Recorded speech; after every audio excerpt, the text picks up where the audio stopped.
नमस्कार। मैं सुमित स्वर्णकार आपका स्वागत करता हूं true and fair accounting solution में। दोस्तों, अगर आप एक बिजनेस करते हैं या आप एक सैलरीड पर्सन हैं जिसकी हर महीने सैलरी इनकम होती है, उन लोगों को अगर इनकम टैक्स देना पड़ता है तो वे लोग अपने लिए एक प्रॉपर तरीके से टैक्स प्लानिंग कर सकते हैं। जी हाँ, क्या होता है बेसिकली, हम एक पर्टिकुलर ईयर में जो कमाते हैं उसका फाइनल टैक्स लायबिलिटी जो है हमको वो ईयर कंप्लीट होने के बाद ही पता चलता है।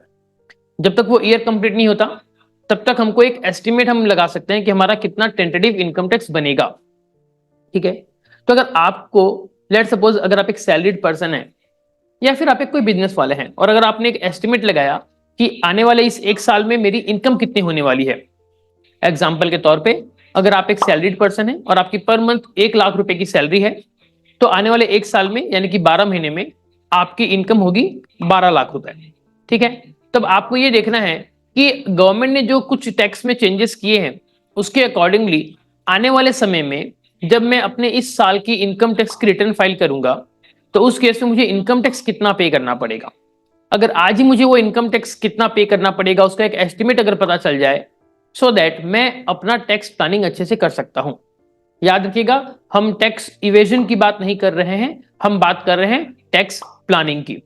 टैक्स प्लानिंग वो होता है जहां पर हम हर एक चीज जैसे गवर्नमेंट के नियम बताए गए हैं उसके अकॉर्डिंगली करते हैं। तो आपको पता करना है कि आपका इनकम टैक्स कितना बन सकता है।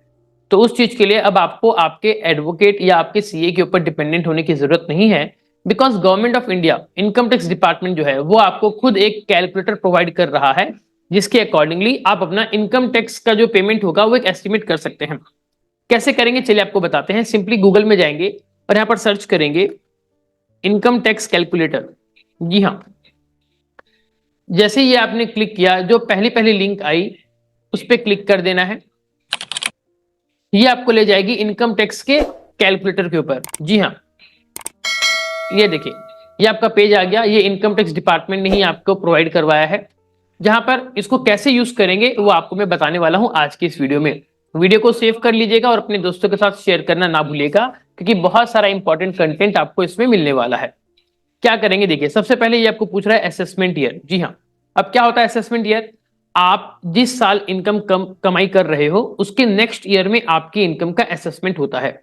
ठीक है, फॉर एग्जांपल अभी अगर हमारा फाइनेंशियल ईयर चल रहा है 2023-24 तो इसके लिए असेसमेंट ईयर हो जाएगा हमारा 2024-25। ठीक है, तो असेसमेंट ईयर चूज करेंगे यहां से। तो देखिए यहाँ पर सबसे पहले आ गया हमारा 2024-25, तो हमने चूज कर लिया हमारा असेसमेंट ईयर होगा 2024-25। ये इसलिए हमने अपडेट किया यहाँ पर क्योंकि गवर्नमेंट हर साल आपके टैक्स में कुछ कुछ चेंजेस करती है और अगर आपने यहाँ पर रेलिवेंट असेसमेंट ईयर चूज किया तो आपका उसमें जो भी अपडेट्स हुई होंगी उसके अकॉर्डिंगली आपका टैक्स का कैलकुलेशन होगा। फिर सेकंड ऑप्शन पूछता है टैक्स पेयर कि आप हो कौन। आप एक इंडिविजुअल हो, एचयूएफ हो, AOP, BOI, domestic company, foreign company and so on. आप हो कौन ये आपको बताना है। तो इस वाले एग्जांपल में हम लेते हैं अपने आप को एक इंडिविजुअल, हम एक साधारण इंसान है। उसके बाद आपको पूछता है whether opting for taxation under section 115 BSE. अब ये क्या है, यहाँ पर लोग कंफ्यूजन हो जाते हैं। बेसिकली बता दूं ये 115 बीएसई कुछ नहीं, ये आपका न्यू टैक्स रिजीम है। ठीक है, आपने बहुत बार देखा होगा कि ओल्ड टैक्स रिजीम में कुछ अलग तरीके से आपका इनकम टैक्स देना पड़ेगा एंड न्यू टैक्स रिजीम में कुछ अलग तरीके से देना पड़ेगा। जी हाँ, अब इस चीज को ध्यान रखिए, बहुत इंपॉर्टेंट है कि जब कभी भी आप आपकी इनकम का एक इनकम टैक्स कैलकुलेट करें आप इस सेक्शन 115 बीएसई वाले ऑप्शन को दोनों बार देखिए। एक बार इसको इनेबल कीजिएगा, मतलब एक बार यहां से आप इसको यस कीजिएगा कि हाँ हमने न्यू टैक्स रिजीम से टैक्स पेमेंट करना है, और फिर आप अपना टैक्स कैलकुलेट कीजिएगा, उसको नोट डाउन कर लीजिएगा, और फिर आप इसको कीजिएगा नो कीजिएगा, और फिर देखिएगा आपका क्या टैक्स बन रहा है, और दोनों में जो बेनिफिशियल होगा आपके लिए आप उसके साथ जा सकते हो। एक बहुत ही इंपॉर्टेंट जानकारी आपको बता दूं, असेसमेंट ईयर 24-25 से गवर्नमेंट ने बाय डिफॉल्ट ये माना कि आप 115 बीएसई ऑप्ट कर रहे हैं, मतलब आपका जो भी इनकम टैक्स होगा वो हम डिफॉल्ट टैक्स न्यू रिजीम के हिसाब से उसका कैलकुलेशन करेगा। तो याद रखिएगा बहुत इंपॉर्टेंट है, अगर आपने इसको चेंज नहीं किया तो आपको नए टैक्स रिजीम से टैक्स देना पड़ जाएगा। ठीक है, चलिए दोनों ऑप्शन लेते हैं। पहले हम लेते हैं कि हम 115 बीएसई में कुछ भी इसको ऑप्ट नहीं कर रहे हैं, हम पुरानी ओल्ड टैक्स रिजीम से ही अपना काम आगे बढ़ाने वाले हैं। फिर आगे आपको पूछते कि आप मेल है, फीमेल है, सीनियर सिटीजन है, ये बता दीजिए। तो हम बता दिए, हम मेल बताते हैं अपने आप को। फिर रेसिडेंशियल स्टेटस, आप इंडिया में रेसिडेंट थे, जी हाँ आपने ये चूज कर दिया। फिर आपका आता है इनकम का डिटेल, पूछता है इनकम फ्रॉम सैलरी, जी हाँ after eligible exemption and deduction under section 16 as per selected regime, जी हाँ आप अगर ओल्ड टैक्स रिजीम में है तो वहां पर आपको क्या बेनिफिट मिलेगा, न्यू में है तो क्या मिलेगा। इस चीज के ऊपर अगर आपको कंफ्यूजन है कि ओल्ड रिजीम में क्या बेनिफिट है और न्यू रिजीम में क्या बेनिफिट है, इसके लिए आप हमारी दूसरी वीडियो देख सकते हैं जिसके ऊपर हमने डिटेल में चर्चा की हुई है कि ओल्ड में क्या बेनिफिट है एंड न्यू में क्या बेनिफिट है। ठीक है, तो मान के चलिए यहाँ पर आपकी सैलरी है 12 लाख रुपए, सारे डिडक्शन जो आपको मिलने चाहिए थे वो डिडक्शन मिलने के बाद आपकी सैलरी आती है 12 लाख रुपए। फिर उसके बाद आपको पूछता है इनकम फ्रॉम हाउस प्रॉपर्टी, क्या आपकी हाउस प्रॉपर्टी से कोई इनकम है, अगर है तो यहाँ पर आप बता दीजिए। फॉर एग्जाम्पल आपने घर दिया हुआ है भाड़े पे जो कि 5000 पर मंथ उसका रेंट आता है, तो साल भर में कितना आ गया आपका 60,000 का रेंट आ जाएगा। तो यहाँ पर आप क्या करेंगे, शो डिटेल में क्लिक करेंगे और यहाँ पर आप उसकी सारी डिटेल डाल देंगे। जैसे इंटरेस्ट ऑन हाउसिंग लोन, अगर आपने हाउसिंग लोन लिया हुआ है उसके ऊपर अगर आपका कुछ इंटरेस्ट बनता है तो इंटरेस्ट डाल दीजिए। ये कैसे पता चलेगा, आपने जहां से हाउसिंग लोन लिया हुआ है आप उस बैंक से अपना स्टेटमेंट मांगिएगा, वो एनुअल स्टेटमेंट आपको दे देगा जिसमें आपको ये स्पेसिफाई कर देगा कि आपने प्रिंसिपल का रीपेमेंट कितना किया हुआ है और इंटरेस्ट का पेमेंट कितना किया हुआ है उस पर्टिकुलर ईयर में। तो फॉर एग्जांपल आपके पास जो स्टेटमेंट है वहां से आपको पता चल गया कि आपने 60,000 का इंटरेस्ट पे किया है, तो आप यहाँ पर ये मेंशन कर देंगे।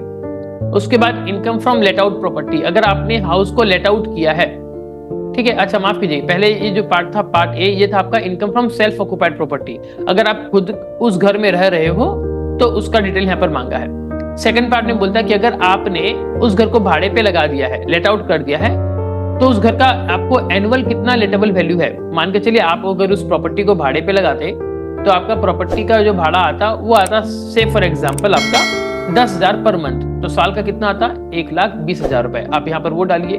फिर म्यूनिसिपैलिटी टैक्सेस, अगर आपने कुछ पेमेंट किया है जैसे होल्डिंग टैक्स वगैरह होता है, म्यूनिसिपैलिटी टैक्स, वाटर टैक्स सब जो होता है, ये आपने पेमेंट किया, लेट सपोज 2,000 का आपने पेमेंट कर दिया साल भर में। फिर अगर कुछ अनरियलाइज्ड रेंट है तो आप वो स्पेसिफाई कर दीजिएगा कि 2 महीने का रेंट हमको अनरियलाइज्ड हुआ है एंड सो ऑन, ठीक है। एंड देन उसका और नीचे जाएंगे तो देखेंगे आपका 30% का स्टैंडर्ड डिडक्शन आपको मिल गया है, ठीक है, कोई दिक्कत नहीं। देन अब आता है आपका कैपिटल गेन के बारे में। कैपिटल गेन क्या होता है, बेसिकली अगर आप कोई भी एक कैपिटल एसेट को बेचते हो और उसको बेचने पर आपको जो फायदा होता है वो आपका होता है कैपिटल गेन। बहुत ही ज्यादा पॉपुलर कैपिटल गेन में क्या आता है, अगर आपने कुछ जमीन बेची, कोई बिल्डिंग बेची, कोई सोना का जेवरात आपने बेचा या नॉर्मल सोना आपने बेचा, चांदी आपने बेची, एंड मोस्ट ज्यादा ट्रेडेबल है आपका शेयर्स, अगर आपने शेयर्स भी बेचे तो उसके ऊपर आपको कैपिटल गेन आता है। अब कितना कैपिटल गेन हुआ, इसके लिए आप अपने ब्रोकर से एक स्टेटमेंट डिमांड कीजिए। फॉर एग्जाम्पल अगर आप एक ऐप यूज कर रहे हो, फॉर एग्जाम्पल अपस्टॉक्स, ग्रो या जीरोधा एंड सो ऑन, आप उस पर्टिकुलर ऐप पे जाएंगे और वहां पर आप अपनी प्रोफाइल सेगमेंट से आप इस स्टेटमेंट को डाउनलोड कर सकते हैं कि आपको कितना कैपिटल गेन हुआ, ठीक है। तो यहाँ पर आप उस चीज को डाल सकते हो। यहाँ अगर हम शो डिटेल करें तो देखिए बहुत सारा डिटेल आपको ये बोल रहा है, आप अकॉर्डिंगली देखिएगा और यहाँ पर इसको फीड कर दीजिएगा। फिर उसके बाद अदर सोर्सेस, आपकी लॉटरी वगैरह निकल गई तो यहाँ पर उसको डाल दीजिए, आपको कुछ इंटरेस्ट का पैसा मिला, कुछ कमीशन मिली या कुछ गिफ्ट वगैरह मिला तो यहाँ पर आप उसको डाल दीजिए। तो मान के चलिए मेरे को बैंक में जो मेरे पैसे जमा है उसके ऊपर मुझे इंटरेस्ट मिला 28,000 का, ये हमने डाल दिया। और उसी साल मेरी मान लीजिए 20,000 रुपए की एक लॉटरी भी लग गई थी, वो मैंने यहाँ पर डाल दिया, ठीक है। फिर आता है आपका next profits and gains of business और प्रोफेशन। आपका जो बिजनेस आप कर रहे हो या प्रोफेशन जो कर रहे हो उसमें सारी खर्चे काटने के बाद जो नेट प्रॉफिट बचा, एंटर प्रॉफिट ओनली, आप सिर्फ प्रॉफिट का अमाउंट बता दीजिए। तो मान लीजिए मुझे प्रॉफिट हुआ 5 लाख रुपए का, तो मैंने ये बता दिया। उसके बाद अगर आपका कुछ एग्रीकल्चर इनकम है तो वो बताइए, वरना इसको छोड़ दीजिए। फिर बात करते हैं डिडक्शंस की, तो यहाँ पर आप डिटेल डाल दीजिए कि अगर आपने LIC में कुछ इन्वेस्टमेंट किया है तो वो डालिए। लेट सपोज हमने LIC में 60,000 पर एनम हमने पेमेंट किया है, उसके बाद एन्युटी प्लान के लिए हमने 10,000 पेमेंट किया है। फिर हम अपने PPF के लिए हम पेमेंट करते हैं लेट सपोज 40,000। फिर हमने कुछ इन्वेस्टमेंट किया है NSC में, तो आप वो बता दीजिए, अगर नहीं किया तो छोड़ दीजिए। फिर अब ULIP plan, unit link insurance plan, अगर आपने इस पर कुछ इन्वेस्ट किया है तो वो डाल दीजिए। फॉर एग्जांपल यहाँ पर मैंने 10,000 रुपए जमा किए हैं तो ये डाल दीजिए। फिर आपका contribution towards notified pension fund by mutual fund और UTI, अगर आपने अपना पेंशन फंड वाले में कुछ अगर इन्वेस्ट किया है तो यहाँ पर वो डाल दीजिए। फॉर एग्जाम्पल मैंने यहाँ पर 30,000 डाला हुआ है।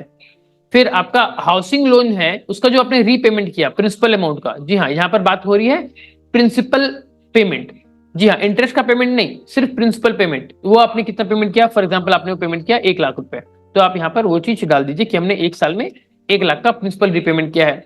फिर आपका 5 ईयर का फिक्स डिपॉजिट अगर आपने किया है पोस्ट ऑफिस या शेड्यूल्ड बैंक के साथ, तो आप यहाँ पर उसको डाल दीजिए कितने रुपए का आपने किया है। अच्छा, एक चीज स्किप हो गया, tuition fees paid for children. अगर आपके 2 बच्चे तक अगर आप ट्यूशन फीस पेड कर रहे हो, जी हाँ, यहाँ पर बात हो रही है सिर्फ और सिर्फ ट्यूशन फीस की, हॉस्टल फीस की बात नहीं हो रही है, सिर्फ ट्यूशन फीस के लिए जो आपने पेमेंट किया टिल ग्रेजुएशन, आप यहाँ पर वो डाल दीजिए। मान लीजिए अपने 2 बच्चों का आपने 30,000 रुपये आपने साल का पेमेंट किया स्कूल को, हालांकि बहुत ज्यादा होता है बट हम एक एग्जाम्पल बेसिस के लिए इसको 30,000 लेते हैं। फिर कॉन्ट्रीब्यूशन टुवर्ड्स एनपीएफ, अगर आप एनपीएफ में कुछ पैसा जमा करते हो तो यहाँ पर डाल दीजिए। फिर employees self contribution towards NPS, अगर आपने एनपीएस के लिए कुछ आपका कॉन्ट्रीब्यूशन किया है तो आप वो अमाउंट डाल दीजिए, हमने डाल दिया 30,000 एंड सो ऑन। फिर आपका एम्प्लॉयर्स कॉन्ट्रीब्यूशन, अगर आपका एम्प्लॉयर कुछ कॉन्ट्रीब्यूशन कर रहा है आपके एनपीएस के लिए तो वो डाल दीजिए, हमने वो डाल दिया। आप अगर सुकन्या समृद्धि स्कीम में अगर कुछ इन्वेस्ट कर रहे हो तो वो अमाउंट डाल दीजिए, हमने वो डाल दिया। और कुछ अगर अदर है तो वो डाल दीजिए। इस तरीके से हमने टोटल यहाँ पर डाला तो हमारा टोटल हो गया 1,80,000 का इन्वेस्टमेंट, ठीक है। उसके अलावा हमने मेडिक्लेम, हमने मेडिकल इंश्योरेंस ली है जिसका हम पेमेंट करते हैं, मान लीजिए 23,000 रुपए का हम प्रीमियम पेमेंट करते हैं, वो हमने डाल दिया एंड सो ऑन, ठीक है। इस तरीके से जो भी यहाँ पर डिफरेंट डिफरेंट आपके सेक्शन है उसको अच्छे से रीड कीजिएगा और आपके केस में जो भी यहाँ पर आएगा आप अकॉर्डिंगली यहाँ पर वो अमाउंट फीड कर दीजिएगा, ठीक है। इसके बाद जब आप देखोगे तो आपका आ जाएगा टोटल इनकम, ये आ गया 15,67,600, जिसके ऊपर आपका जो है टैक्स बनता है वो आपका बनता है कुल मिला के 2,94,091। जी हाँ, तो ये हो गया आपका, अगले साल आपको इतना टैक्स पेमेंट करना पड़ेगा 2,94,091 का। समझ में आया आपको? ये आपने कब किया? जब आप ओल्ड रिजिम में थे। तो चलिए इसको हम नोट कर लेते हैं कहीं पर, हम एक एक्सेल शीट खोल लेते हैं, और यहां पर इस चीज को नोट कर लेते हैं, ठीक है। अब न्यू रिजिम में कितना देंगे वो भी देख लेते हैं। चलिए इसी पेज में ऊपर में आ जाइए और यहां पर जो आपने चूज किया था ये वेदर ऑप्टिंग फॉर टैक्सेशन, ये जो पार्ट था आपका, इसको भी यस कर दीजिए कि हम न्यू रिजिम में जाना चाहते हैं। सिंपली इसको यस कर दीजिए और फिर आप नीचे आइए तो देखिए ये आपका आ गया 249,787। कितना आ गया? 249,787। ये देखिए हमने क्या किया था, हमने ओल्ड रिजीम में जो टैक्स निकला था वो हमने डाल दिया एंड न्यू में जो आया वो हमने डाल दिया एंड दोनों का डिफरेंस निकाला तो ये 44,000 का वो क्या हो गया? बेनिफिट हो गया। तो हेंस आपके लिए न्यू टैक्स रिजीम ज्यादा बेनिफिशियल है। तो अकॉर्डिंगली अब आप क्या कर सकते हो, जो आपको पता चल गया कि न्यू रिजीम आपके लिए बेनिफिट है और जहां पर आपको कोई भी इन्वेस्टमेंट का कुछ खास डिडक्शन नहीं मिलता, तो आपने पहले वाले केस में जो भी टैक्स सेविंग इन्वेस्टमेंट किए हुए थे अब वो आप ऑप्शनल तौर पे कर सकते हो, क्योंकि उसका कोई भी बेनिफिट आपको नहीं मिलने वाला और वो पैसे को आप अपने पास एज ए लिक्विडिटी मेंटेन कर सकते हो। तो इस तरीके से आप क्या करेंगे, आप आपका खुद का इनकम टैक्स कैलकुलेट करेंगे। आई होप आपको बात समझ में आई होगी, ठीक है। तो ऐसे ही इंपॉर्टेंट वीडियोस के लिए आप हमारे चैनल को सब्सक्राइब कीजिए। मिलेंगे अगली वीडियो में, तब तक के लिए जय हिंद, वंदे मातरम।